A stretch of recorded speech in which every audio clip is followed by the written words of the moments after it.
G'day and welcome to another Scott Poynton podcast. And today I'm excited to speak with a person that I've known, I don't know how long, I'm going to say 20 years. It might even be longer. Katie Crichlow. Katie Crichlow is a sustainability leader and has done amazing things in her life and in her career. And she's very active on LinkedIn. You should all follow Katie on LinkedIn. We'll talk about that later. But she's very active and has strong views based on years of experience. And I would say a wonderful set of values where she really believes in what she's doing and gets upset when she sees other people not necessarily doing the right thing based on what's good for the planet, what's good for people, what's good for other species. And I always love reading Katie's missives on LinkedIn because I always feel I learn something. And she highlights some really interesting points. So without further ado, ladies and gentlemen, welcome to Katie Crichlow. How are you, Katie? Really good, thanks, Scott. Yeah, how are you? Yeah, doing good. Bit warm. We've got a heat wave here, and I'm sure we're going to touch on climate change at some stage in our discussion. But bit of a heat wave here in Switzerland. Not unusual for the last 10 years, but certainly becoming more common and not so good for the forests and things that surround me. What about where you are? What's the situation there? Yeah, very, very warm. We've had a very, very dry summer. So the farmers that we're working with at the moment, because we're doing ag stuff, they've had a pretty poor harvest. The water companies are putting out warnings that we haven't got enough water. So yeah, pretty standard times at the moment, I guess. Pretty standard times. And you mentioned about what you're doing, and we're going to come to that. But I'd like to just go back, Katie, and spend a bit of time. Not too long, because you're doing so many interesting things and we want to come to that. But you had such a long and diverse career. You're only young, let's make that clear. Katie's been at it for a long time, but she's only young, and so she's still got much to contribute. But just tell us a bit about where you grew up, Katie, and how you came to be so passionate about sustainability. Yeah, so I live in the UK and grew up in the UK, pretty standard childhood. Mum, who was, member of Greenpeace and Friends of the Earth and things like that, but didn't really talk too much about the environment. But my whole family is neurodiverse, and what I've come to realize is that there's a lot of what a lovely lady called Solitaire Townsend calls neurospicy solutionists, like people that have a neurodiversity seemed to tend to have a deep empathy with the planet and other species and our own species in a way that I think maybe other people don't. I don't know. So I think that's probably, I didn't know it until very recently, but I think that's been one of the things that's driven me. So I studied biology at Oxford when I was, after I left school. And that gave me this good understanding of nature and how sort of vital all the other things that live on Earth are for our own survival, and really how little we know about them. So, and I remember writing an essay for one of my exams about how we could value nature and think about it in a different way. And I got a really bad mark for that. I think it's the worst mark I got for my whole course, because the professor was like, "What are you on about?" You're on drugs. Whereas I think nowadays it's sort of, become quite the in thing to do. So that was like more than 25 years ago. But yeah, I left uni. I'd sort of picked biology really because I sort of was good at it and I didn't know what else I wanted to do. And I didn't really know that I was going to use it in the rest of my career, because I definitely didn't want to be a lab scientist. I'm quite a terrible practical person. So didn't see my career as a scientist, but actually it's so interesting to me how that understanding of the natural world and ecology and how important life is to humanity has really then shaped and weaved into my career in ways that I'd never really sort of thought about at the time. So where we met was when in my first job at Marks and Spencer. So I'd actually applied to do a PhD in sustainable sourcing after I left university. And my boss, Mike Barry, sort of interviewed me for that and said, I don't think you're a PhD person. I think you're just going to come and work for me and try and sort out forests and palm oil and fisheries and all sorts of things like that. And I thought, oh, okay. And so, yeah, that's where I came across you the first time at TFT, trying to sort out pulp mills in Indonesia and garden furniture supply chains and all sorts of things. That's right. And so, yeah, my job at Marks and Spencer, I was there for sort of 5 or 6 years. Just tell us about, I mean, at the time it was really pioneering stuff, Katie. I remember Plan B, I think, was the sort of brand. Plan A, because there is no Plan B. That's right.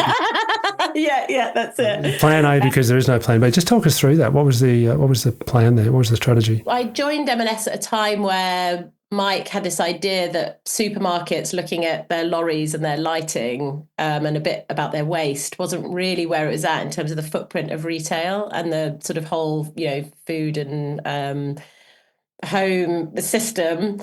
But that was not really talked about very much. And so a colleague of mine, Roland Hill, did this big sort of life cycle assessment and big footprint of Marks and Spencer and opened everyone's eyes to sort of say, by far and away, the biggest impact that a retailer has or in the food system isn't in what your fridges and your lights are doing in the store, but it's where you're growing it and where you're sourcing it from and how you're sourcing it.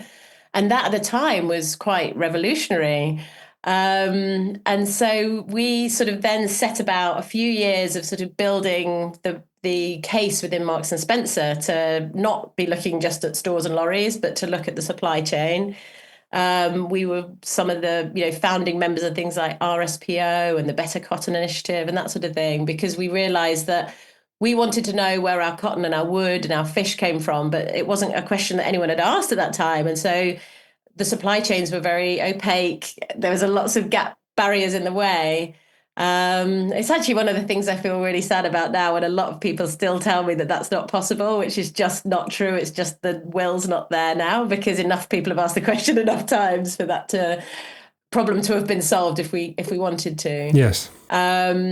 But yeah, so we set about doing a lot of sustainable sourcing, and then we moved into having really the backing of the CEO at the time, Stuart Rose. And he really deeply understood that Marks and Spencer's brand was based on trust, and that people really wanted us to have done all that thinking for them about where stuff came from, and that we're not using child labour and we're not cutting down tropical forest to make garden furniture. We then had this thing, Plan A, which was a big business change program. So then it was like, going to the board to ask for £200 million of business change money to, literally change everything about how we did business. And at the time, I remember making these commitments that were going to kind of come to fruition in 2015 and even 2020, and that seemed like so far away. And when I looked back, there's a saying that people have, which I think is so true, which is you massively overestimate what you can do in a year and massively underestimate what you can do in a decade. And it's that, I look back and think at some of the things we did where, real progress has been made in that decade. But then in other senses, we're sort of 25 years on, and I'm still talking to people now in my current business about how are we going to get rid of peat? We knew that peat was an issue 25 years ago in horticulture, and as I say, a lot of these problems they've not been solved because humans can't do that. And think of all the other stuff we've done in that time, like AI and all sorts of things. Right. The idea that we can't figure out how to grow a plant without peat is sort of nonsensical. Yes. There's so many of those things. It drives me crazy. Like you, Katie, I've been in this space for a long time, and you just think, my goodness, we're still talking about that. And, yes. It just drives me bonkers. And you hear people being very earnest about, how difficult it is and all the rest of it. Absolute bollocks. You can do these things. You've got to have the will to do it. It doesn't mean it's not complex. Let's not say it's simple. No. But if you have the will, you can do these things. And so you've seen a lot of that. And I guess, what would be, looking back on that period, I mean, we've got other periods where we're going to discuss in a second, but looking back on that period, what was your biggest happiness? What was your biggest achievement? And looking back and seeing where we are now, what would be your biggest disappointment about that energy that came when you launched Plan A, and still here we are? What are your feelings about those things? Yeah, so, I mean, I think I left the sort of big corporate sustainability world because ultimately I was tired of doing bad stuff a little bit less bad. But, the change that M&S made at that time, as I say, to get people to raise their eye line. So this stupid thing that you always hear, the UK is only responsible for 1% of global emissions. What we mean is, if you draw a boundary around the UK island, we're only responsible for 1%. But when you look at how much carbon, fossil fuels we finance, when you look at our supply chains that we've just outsourced the problem to other parts of the world, I think that movement and that momentum that we helped to create, to go from, my sort of scope 1, as you would call it now, to the scope 3, was huge. But I think I felt really, really proud of that, and still feel proud of that. And still, like, if I go into M&S today, or H&M, or various places, and I see just casual labels of recycled polyester, sustainable, cotton, that kind of thing, I think, I helped to do that, which is really cool. But I just think that we've completely lost our way now, in terms of, continuing that momentum. And we've just gone down this horrible cul-de-sac of reporting and data, and sort of, we've created a whole industry around sort of proving that we are really messing the planet up. And so at Nature Metrics, I used to call it documenting extinction. It's sort of like there's a whole industry, a massive industry around providing data and providing reporting and that sort of thing, which is absolutely necessary. We really need data and reporting, but the idea of data is to help you to know what to do next, and the idea of reporting is that you're reporting to someone that cares, or you're forced to make these numbers look better every year. And unfortunately, we've completely lost sight of that, and we're now, sort of tied ourselves in knots with reporting. And I think that, I don't think that's by mistake. I think it's a very deliberate distraction that the corporate world has created, so that we're talking about how much reporting to do, and not talking about our whole entire economic system and all the businesses within it are just governed in the wrong way to create a planet that is suitable for humans to live on in the future. So it's, I think that feels like a shame, feels like a sort of a slightly underestimated way to say it, but you know what I mean.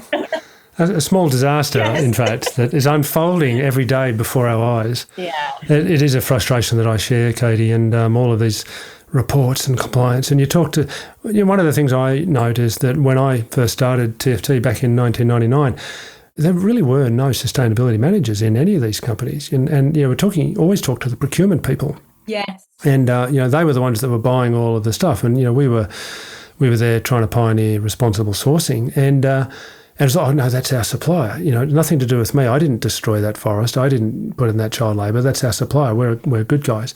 Yeah. And so the ownership of it wasn't there. But, one of the things I say today as a positive is a sort of positive, is that most companies now do have not just a sustainability manager, and usually a qualified one, as opposed to the old guy that's 2 days from retiring, and they've just given him that to get him to the end of his career, which is so much of what I saw in the early years. Yeah. There's actually trained people, and often there's actually a team, but so often that team is dedicated to just reporting or gathering data for compliance reports, or let's not get me started on certification. I've just come back from Uganda visiting a coffee cooperative. They've got 60 extension officers whose job is to go out and work with the 20,000 farmers that they support to help them improve their yields. Guess what? They don't do any of that, because they've got to gather the information so that they can get one of their 6 or 7 certificates that they've got to get to be able to prove themselves able to trade. And meanwhile, the farmers are struggling with their yield. And so this is one of these things where you say, well, it's good that we've got all these people, but what are they spending their time doing? Meanwhile, we're all cooking with climate change, and the opportunity for despair comes in. Let's come back to that. I'd like to touch on later on, what keeps you going and things like that. Yeah. But let's not talk about that now, because you mentioned Nature Metrics. Just tell us about that journey to Nature Metrics, and then what you learned on that journey, and why you joined Nature Metrics, and who are they? Yes, yeah, okay. So from M&S, I spent some time at PricewaterhouseCoopers, consulting for other sort of retail consumer folk on sustainability strategy. Didn't find that was my sort of true home. Loved the team and everything like that, but consulting in a big corporate wasn't really for me.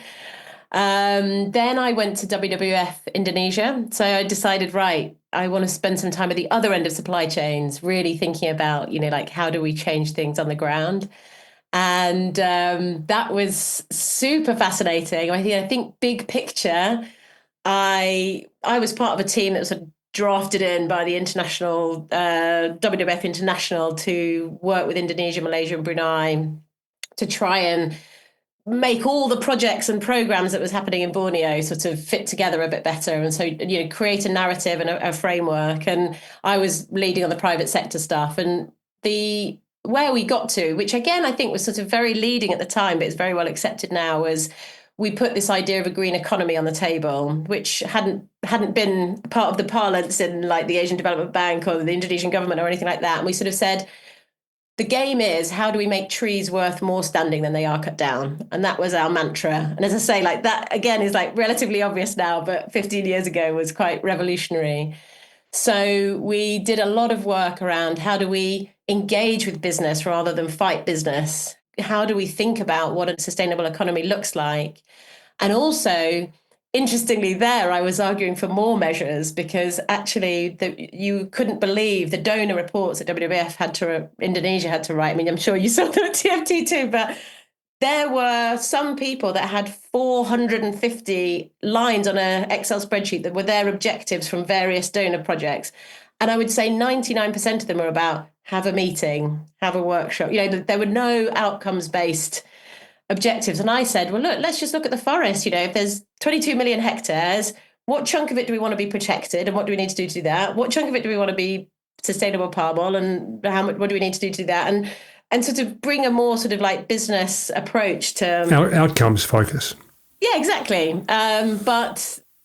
So I would say I had mixed success with that. But as I say, I think actually still today the kind of green economy narrative and the recognition that you can't just tell people to stop doing stuff, and that's both in terms of like, oh, stop cutting down the trees or stop eating the orangutans or whatever it is.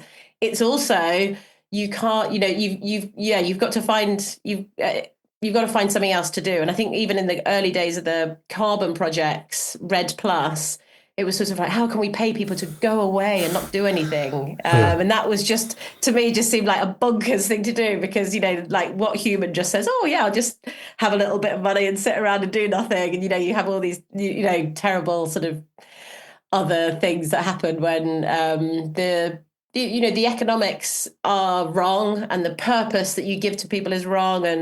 And so I learned an awful lot, and I hope had left a sort of slightly positive footprint behind. But there were lots and lots of challenges in working in an NGO setting, I think, particularly in a place like Indonesia. So that was super fascinating, but led me to come back to the UK when I decided to have kids and study environmental economics, because then I really wanted to understand this point about how do we value nature and how do we understand what it does for us and how do we bring nature into the conversation when you're looking at cost benefit analysis or, sort of trying to make the case for nature.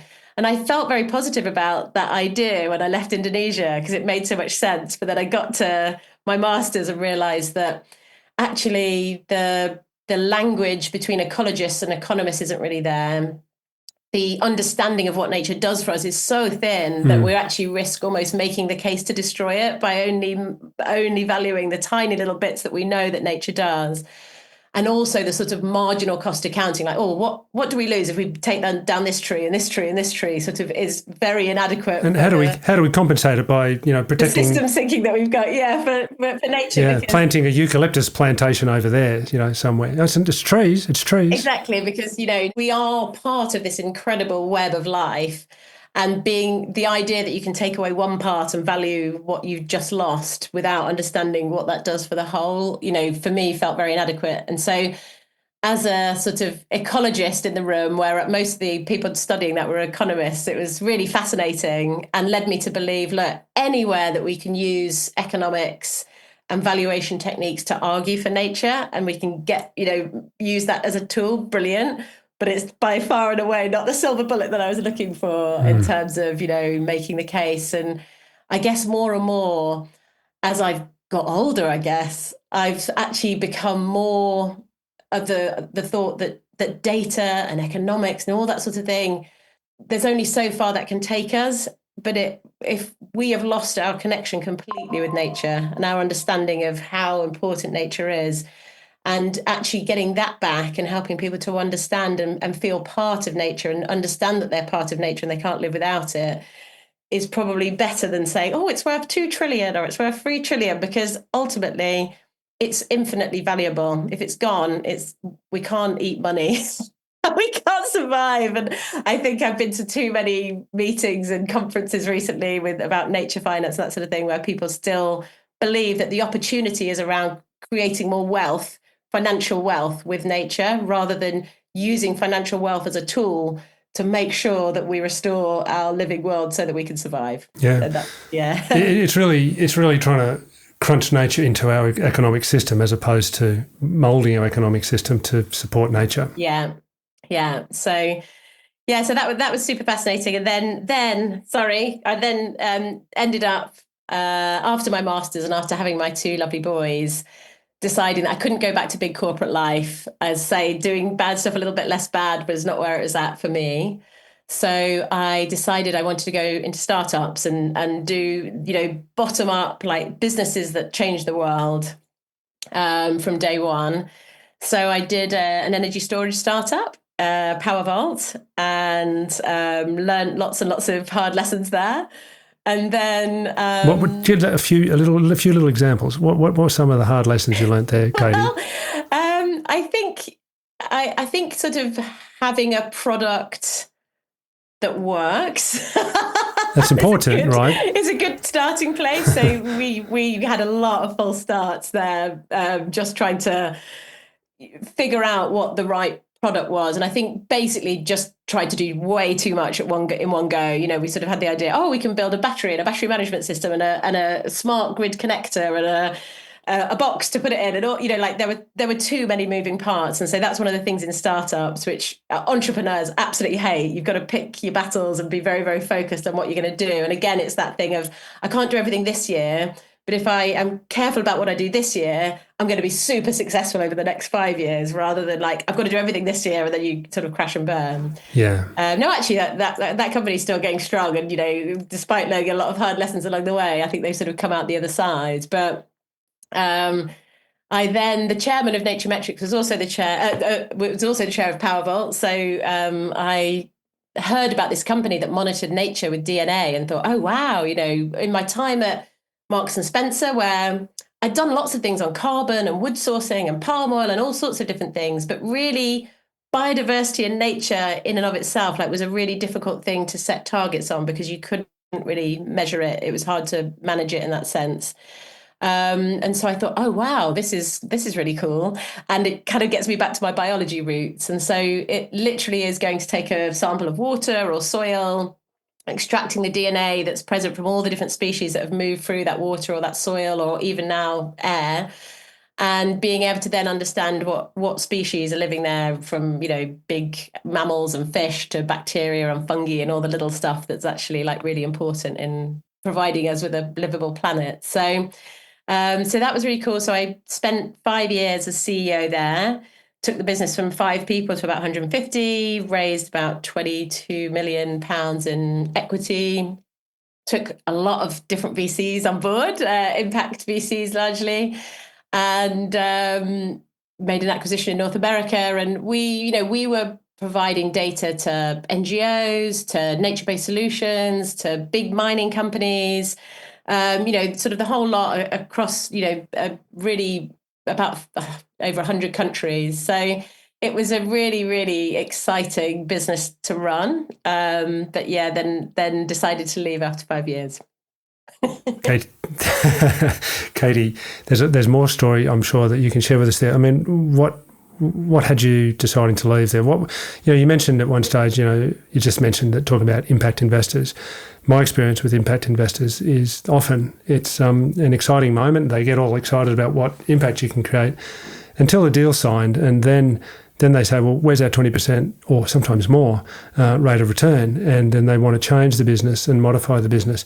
Was that some of your experience going through that process? Congratulations on your success in securing the funds and growing the business. But I guess the other question, so let's maybe talk about that one. But the other question I guess I'd have is, do you feel all of this data and all of this information has helped make an impact? Yeah. Are you seeing changed practices as a result of organisations getting your reports, getting Nature Metrics reports? I know you're not there now, but what did you see through that journey? Yeah, so I think I'll answer the last question first. So on the data side of things, I feel very torn. Nature data has got a long way to go to catch up with the volume of climate data we're producing. And if the measure of success of whether we'd solved climate change is on the amount of climate data we had, we'd be fine. But unfortunately, it's not. So there is definitely a curve we're going up, which says more nature data is better, but actually nature data which gives context and understanding of nature, because people's understanding of all life on Earth is so poor, and business leaders and governments take such poor decisions because they just don't understand nature. But I always said, oh, I wish we'd found the technology of nature metrics 30 years ago, because we need to be having so much more sophisticated conversations now that everyone's running to catch up. But I got to the point where I felt, for me, data is really, really important, but for me, it's not floating my boat in terms of creating the impact I want it to create.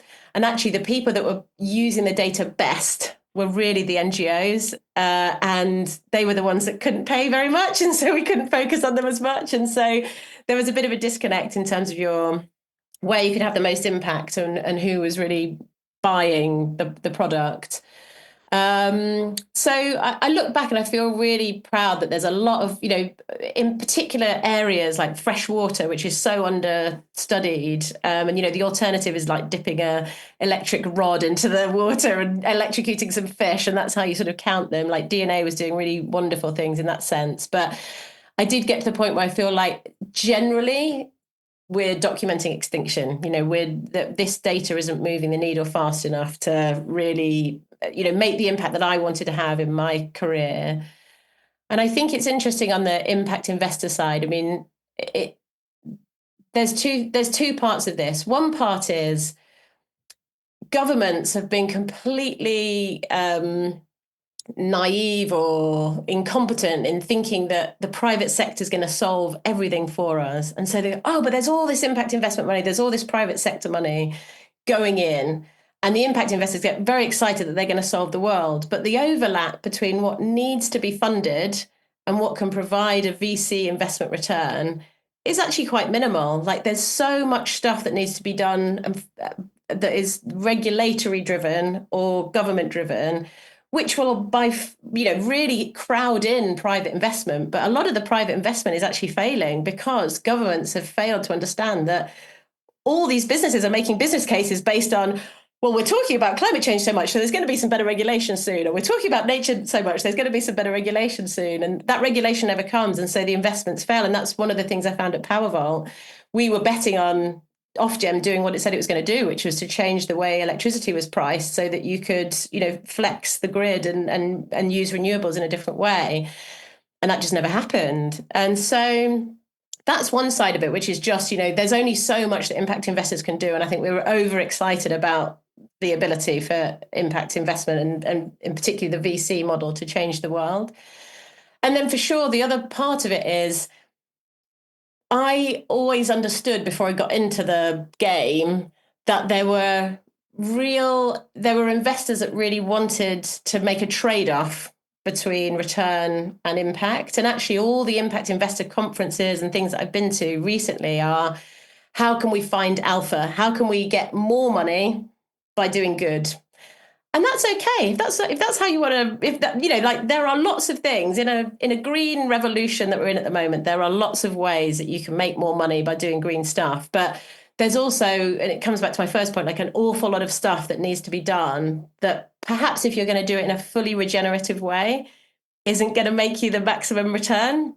And I think that's the bit where I've always felt like there's this big missing middle of investors that walk the talk in terms of the trade-offs between, really truly regenerative business and returns, which I think is a big shame. And I think it's one of the things that I'd really like to see in, us think more broadly about in the economy. How do we not try to make everything that's good sort of pay for itself, as you say, with a sort of, 5 times return in 5 years or whatever, because I don't think a forest should have to do that. Why should it? The forest is actually keeping us alive. Isn't it enough that we just find a way to make it sustainable to manage, like financially sustainable to manage those forests? Like, why do they have to also give us a return?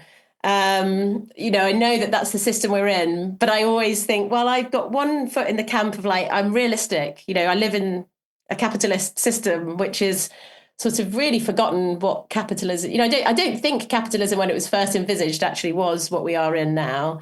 But I live in that system. I'm practical and I like to get on and just do things that make an impact. But also, I also have this idea that we have to change the system if we're going to really truly survive, really, in the sort of way, with the sort of lovely life that we actually have at the moment. I know that everyone enjoys that, but actually the human experience of the world today on average is really great, and we don't value that as much as we should.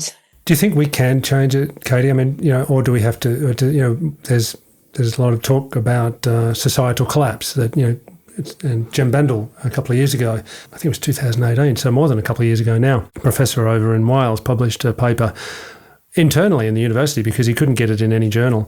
They wouldn't publish it because it was too scary. And he was basically saying that societal collapse was inevitable based on the trends in the climate data and the future that we faced. There was 3 levels. And I can't remember what the second one was. That the third one was human extinction, and around about that time there was this term "INTHE" which emerged. It wasn't what Jem Bendel said, and I got despairing once and sort of misquoted him in a video I did, and someone said, Jem Bendel didn't say we're headed for extinction. I said, that's true, he didn't. But this term, inevitable near-term human extinction, and there was people saying humans would be extinct by 2026. So touch wood, that's not going to be the case. Yes. But, what's your sense? I mean, sometimes I look at it and say, we've got to create as much positive impact as we can, do what we each can do. The idea that we are able to change the system, particularly through democratic means, where people vote for the candidate that's going to give them more of the things that they want. Do you think we can change the system, Katie, or do you think we really do have to have the system collapse around us and then rebuild it? If we still survive that process, that is. Yeah, so I have thought a lot about this. So I saw a quote the other day which really resonated, which was someone said, it's harder to envisage the end of capitalism than it is the end of civilization. And I think on the face of it, a lot of people feel like that's true. But actually, I am more of an optimist. And I sort of think, for me, it's crazy, the idea that with all the human ingenuity and actually we do have a lot of altruism, but it's just been buried away by all the media and the negativity and the selfishness that capitalism has created. For me, it's more crazy to think that humans are just going to let ourselves go extinct with all the intelligence that we do have, than that we can't end capitalism as we know it. I'm not a kind of like, capitalism is awful. I just think the way that we've set it up at the moment, there's the governance that we have around it, the measures that we give it, the regulator, there's a lot that needs to change, but I don't think it means that we've all got to, go back to living in caves. So there's a model that is called Earth for All that the Club of Rome did. And I often think about this now. So I don't know if you have watched any of the Marvel movies, but in the Marvel movies... Yes, I think I have. One or two, yeah. I used to watch Nemo and things like that. Yeah, there's a moment in Endgame where basically all the Avengers are together and somebody can see into the future and he can see all the possible universes or all the sort of possible outcomes that might exist. And Iron Man says, is there an outcome where we survive? And he says, yes. And we know that he's just seen that there's one out of a billion outcomes where we survive. We got to find it. And so, but the Avengers know, like there is one. And so we're going to keep fighting until that one, to try and make that one happen. And if it doesn't happen, well, we've fought and we've been there. And so I used to feel quite depressed and down and anxious about climate change. And now I'm just like, no, like whilst there's still a hope, just go for it. And you've got nothing to lose, have you? So this Earth for All model kind of puts that thinking from the Marvel movie into reality. So years ago, I think in the 70s, there was this modelling done. I can't remember, some Donna Meadows, I think it was, that sort of said, there's humanity is on course for a crash. And everyone is when the sort of first wave of sustainability came in the 70s, when people were saying, we're we're not doing well. We're in deep poo. Yeah. And then, Reagan and Thatcher and people like that came along and sort of said, oh, there's no limit to human ingenuity. We're just going to break the link between economic growth and destruction of the planet. So, all these people poo-poo, like, look, we're fine. We're still here and it's the 80s. Now, actually, the model hadn't said we're going to go extinct in the 80s or the 90s. It sort of said about the middle of this century. And so when they recently went back to it at the Club of Rome, they looked at how the data had tracked versus this model and realized the model was really quite accurate. And the data was tracking really quite well along the path of, we've got until the mid-century. And so then they added a load more new bits into the model and they looked for, like, is there a scenario where that doesn't happen? And there is. So that's really good. But we just need one. We just need one. Exactly, there's one. And you have to do a lot of really tough things really, really quickly. And it's interesting because part of what they've added in is this sort of social cohesion and trust stat into the model, which sort of says, if you have a trusting society and if you have more social cohesion and equality, you can get more difficult policies through. And I think this is what we're seeing at the moment. Like one of the most difficult things about society right now isn't how many trees we're chopping down or whatever. It's the fact that we can't even have a conversation any longer based on facts about where we are. This is really, really the most worrying thing. And that sort of scalar in the model about whether you have a trusting, cohesive society or not was like one of the biggest factors that could swing us one way or the other, and which is worrying. But so there were I think they listed like 5 or 10 things that we needed to do. We are absolutely not doing them at the moment, but that's what drives me and gives me the passion that there's still we still have the chance to do this, and so we should just spend as much time as we can without burning ourselves out and without, sort of feeling very miserable every day to try and make that reality happen. I love that, Katie. That's how I live my life as well. And I was very fortunate to do a master's in Oxford way back in 1990. And just as I got there, a book was published written by a US professor. He's very old and he'd been involved in bringing the first environmental policies into the US in the 1960s, Professor Linton Keith Caldwell. And he wrote a book called Between Two Worlds, Science, the Environmental Movement and Policy Choice. Interesting, he didn't talk about businesses at all. But a young fellow went into Blackwell's bookshop and somehow discovered that book in a building full of tens of thousands of books. There it was. And he talked exactly about this point. And he said, look, can humans make the changes that, given how clever we are, how artistic we are, how amazing we are when we work together, can we do it? And at that stage, he left the question open. He didn't, and he ended with this beautiful quote from a Spanish poet from 1916. So you have to forgive me that it uses the term man, but it says the poem was a verse in a poem, and it says, "Man is perishable, but let us perish resisting. And if it is nothingness that awaits us, let us so act that it may be an unjust fate." And I remember getting to the end of that book and I'm like, right, that's what I'm holding on to. Yeah, so that's giving me goosebumps. Yeah, let us so act that it may be an unjust fate. And it absolutely echoes what you've just said, Katie. And I often say to people, look, people say, oh, you're going out, you're doing this, you're doing that. Well, what else am I going to do? We've got to hold on to that potential one scenario out of billions that we can make it because, hey, the planet is too beautiful to just walk away from that outcome and just let the destruction unfold. So, it's really great to hear what you said there. It has, given me more inspiration. I hope it gives some inspiration to our listeners. And but really, before we get to the end, there's a couple more important questions. I'd love to hear what you're doing now. I know what you're doing now, and it's fascinating. But but can you share with us with the listeners about Regenis? It sounds like a great project. Yeah. So as I say, when I left Naturemetrics, I was really looking for where can I find something that's Naturemetrics can measure, but I can actually do the thing that's changing something on the ground. I really wanted that. So I looked around a bit and found my co-founder then, Daniel, who had started out on a project to try and create a peat-free, synthetic-free growing medium, and then had sort of gone down the route of looking at how fungi really helped plants to grow and how we could get natural nutrition rather than synthetic nutrition. And then I'd start applying that to agriculture. And so that was the point where I came in and we said, right, if we can change how agriculture and forestry apply fertilizer, and we can lean into nature and give the ground back its fungi to do the job of the nutrient cycling, which enables us to then use circular raw materials, natural raw materials to provide NPK and micro and trace elements, so all the things that the plant needs, but naturally.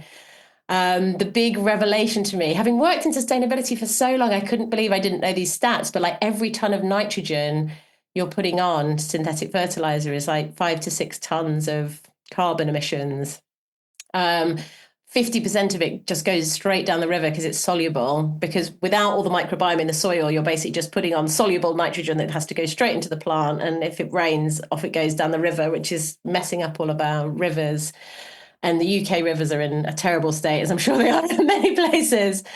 And then, by putting the fungi back into the soil, you're getting, part of the web of life going again, and putting carbon back into the soils and all sorts of things. And so I was like, wow, this has the potential for huge impact, because agriculture is one of those sectors which, because of the margins and it's often one that people don't work with as much in sustainability, but actually by far and away it's the biggest sector impacting on nature. And ironically, it's also the biggest sector that nature impacts.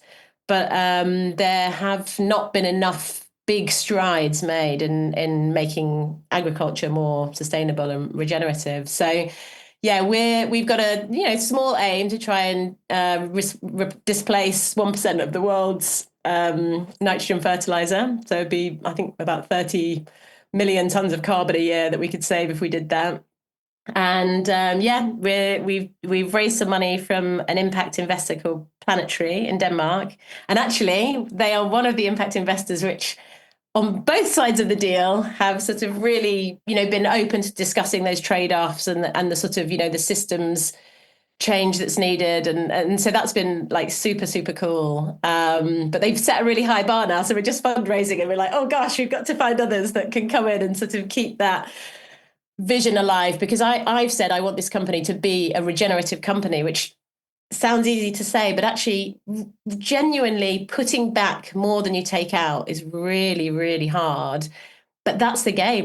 That's what we've got to do. And that will involve trade-offs, and it will involve difficult conversations, and and sometimes you won't be able to move as quick. So you can't use this source or that source or whatever. So I'm really excited about it. But yeah, it's a journey which has been interesting, because you say you're leaning into nature, and we grow fungi compost in the woods in Wales to sort of put into our fertilizer pellets.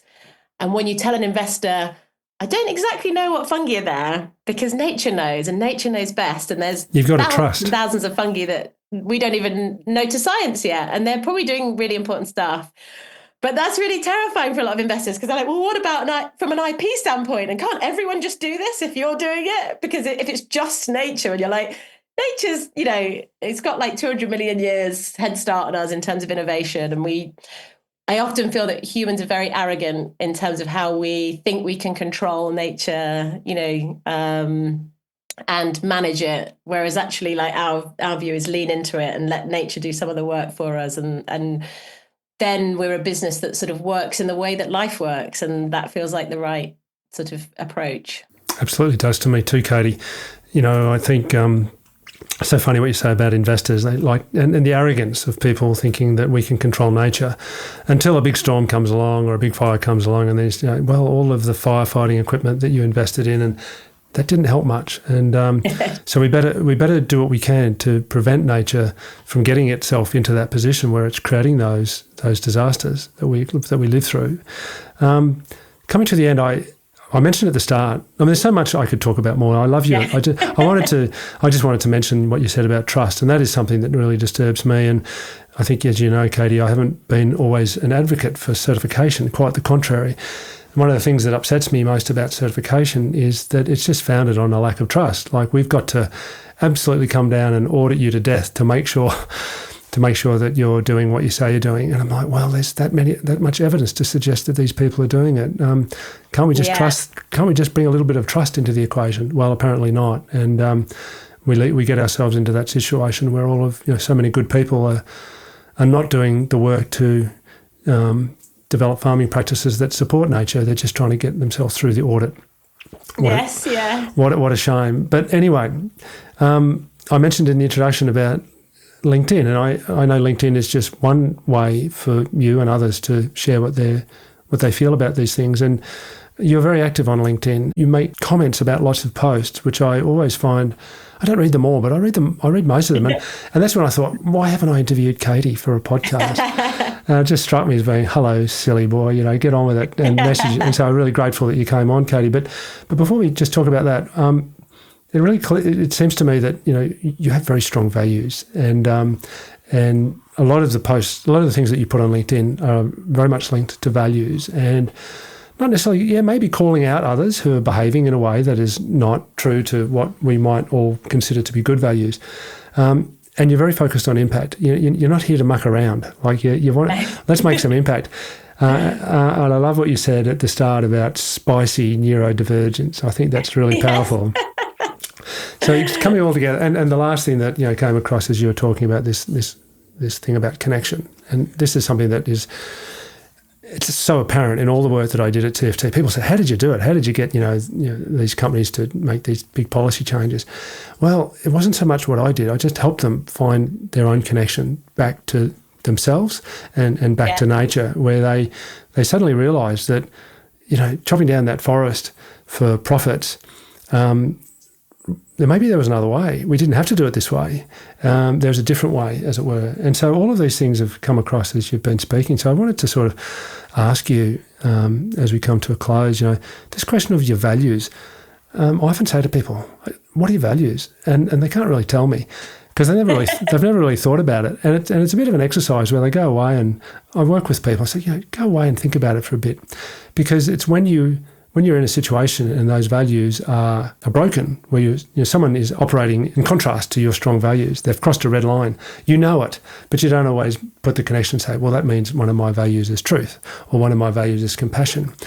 What would you feel that your values are, Katie? Because I know, I would say that you defend them very powerfully in everything that you've done. Have you thought about that? Have you ever sort of written them down and said, this is who I am? I haven't. So that's a really tricky question, but one of the answers I guess I'd give is, I think a lot of people behind closed doors sort of want to be more human in their workplace, in their interactions and that sort of thing, because I truly believe that most humans do have a shared set of values that are innate in us, like just be good. Do you know what I mean? And I think everyone innately knows what being good is. But one of the things that one of the reasons that I do sort of use my voice on LinkedIn is that I think more and more people turn up to work and important jobs, even the sustainability people, and they just feel like, I've got to say what's expected of me. I've got to I can't bring my humanity to my workplace. I've got to sort of play a role, which is I've got to make the business case. And the number of times I've heard, I've got to make the business case for nature, I've got to make the business case for this. And I think it's become a taboo to be able to sit in a boardroom and say, guys, this is the right thing to do. Humanity won't survive if everyone does what you're suggesting. Like, that is actually, you sort of be laughed at the boardroom. And I think I've got to a stage in my career now, and maybe it is my neurospiciness, where I sort of feel confident enough in what I bring that I can just tell the truth, and not, all sorts of people don't have the ability to tell the truth in their work because they're worried about being fired, or they don't have the confidence or whatever. And so I sort of think part of using my voice is just to help other people gain the sort of strength and have the role model that says, it's okay to call people out. Like I never get angry with someone. I never swear, but we should be able to call stuff out, and we should be able to be human first. And if you can have that conversation about this is just the right thing to do, how are we going to make the business case for it? That's okay.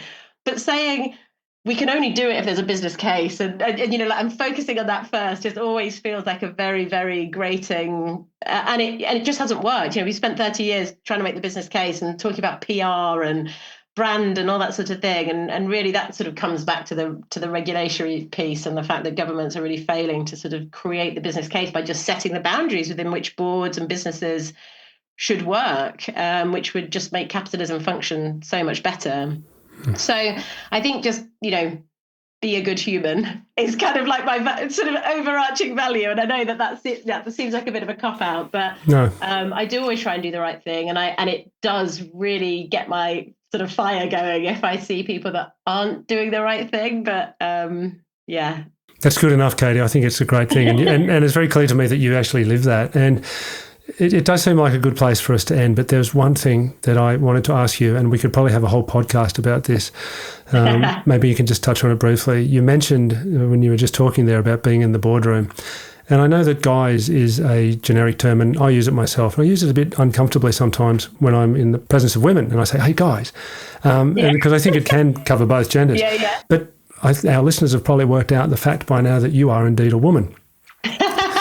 Yeah, they're pretty smart listeners on the Scott Poynton podcast, and so I wonder if you could just touch on, over this long journey you've had through the corporate world, the NGO world, all of the things that you're trying to do. Has being a woman been a difficult thing? Has there been moments when you think it's helped? Where are you? Where are we on balance, do you think, in that space? Yeah, it's an interesting one, because I think in the early parts of my career, I'd never even thought about gender imbalance or anything like that.